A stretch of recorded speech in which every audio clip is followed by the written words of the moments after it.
Ukraine संकट क्या अमेरिकी चौधराहट के खात्मे का नया चरण है या फिर दुनिया में एक नए युद्ध सरदार का उदय। आदाब नमस्कार, मैं अतीक खान, आप देख रहे हैं द लीडर हिंदी। दशकों तक दुनिया में सुपर पावर के रौब में रहा रूस आज हर जुबान पर है। इतिहास के पन्ने उलटकर देखे जा रहे हैं और सही गलत का पक्ष लेने की दलीलें गढ़ी जा रही हैं। जिस रूस में लेनिन की अगुवाई में मजदूरों ने क्रांति कर अपना राज कायम किया, जहां जोसेफ स्टालिन की लीडरशिप में रूस ही नहीं बल्कि उसकी सरहदों से लगे देशों में भी खुशहाली लाने की मुहिम चली, सोवियत संघ बनाकर दुख दर्द बांटने के साथ इतिहास के कीर्तिमान स्थापित हुए। जिस सोवियत संघ ने हमेशा युद्ध की जगह शांति की हिमायत की और जंग उकसाने वालों का सामना जान हथेली पर रख कर किया, जिस सोवियत संघ ने हिटलर की नाजी फौज से टक्कर लेकर उसे बाड़े में कैद होने को मजबूर कर दिया, आज उसकी परंपरा आंखों के सामने ध्वस्त होती दिखाई दे रही है।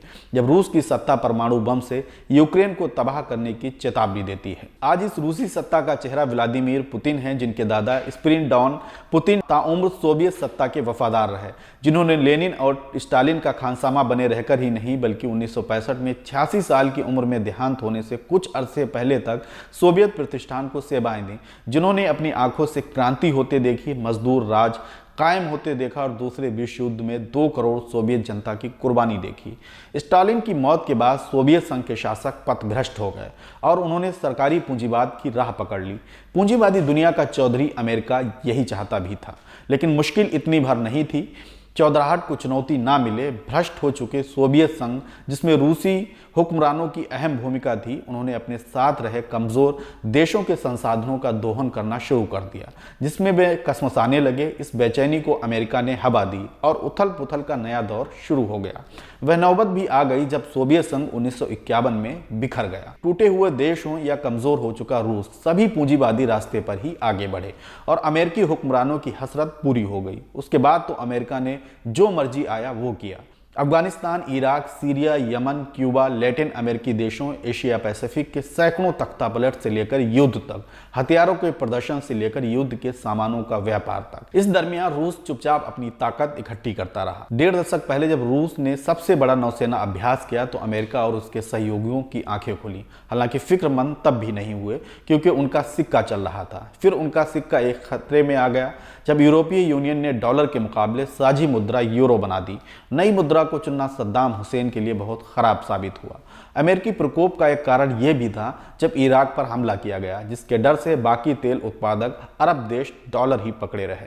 दूसरी ओर चीन, जहां 1949 में मजदूर किसानों ने क्रांति कर सत्ता कायम की, वह भी माओ तुसे तुंग के देहांत के बाद उसी रास्ते पर चल पड़ा जिस पर स्टालिन के बाद सोवियत संघ चला।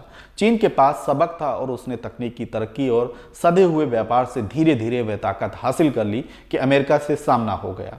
अमेरिका युद्ध से कमाता तो रहा, लेकिन लगातार युद्ध में उलझने से उसको नुकसान भी उठाना पड़ा। खुद अमेरिकी जनता भी इस युद्धबाजी से तंग आ चुकी है। बीते साल अफगानिस्तान में 2 दशक जंग लड़कर उल्टे पांव लौटे अमेरिका की हालत से साफ हो गया है कि इस ताकत की उल्टी गिनती शुरू हो चुकी है। व्यापार, कूटनीति, सैन्य बल, अंदरूनी राजनीति में अमेरिकी हुक्मरान हर जगह पिट गए।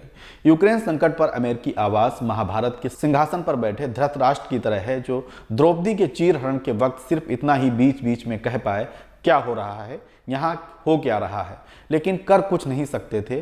Ruler without power. अमेरिका के पूर्व राष्ट्रपति, जो अपने मिजाज में खासे अहमक और मुंहफट हैं, डोनाल्ड ट्रंप, जो अपनी हार से पहले ही खिसियाए हैं, उन्होंने बयान दिया कि अमेरिकी सरकार बेवकूफ़ है जबकि पुतिन स्मार्ट। हालांकि इस मौके पर जो बाइडेन की जगह अगर राष्ट्रपति ट्रंप खुद होते, अगर ट्रंप राष्ट्रपति होते तो भी शायद कोई खास फर्क नहीं पड़ता, बल्कि आग में कुछ पेट्रोल ही डाल रहे होते।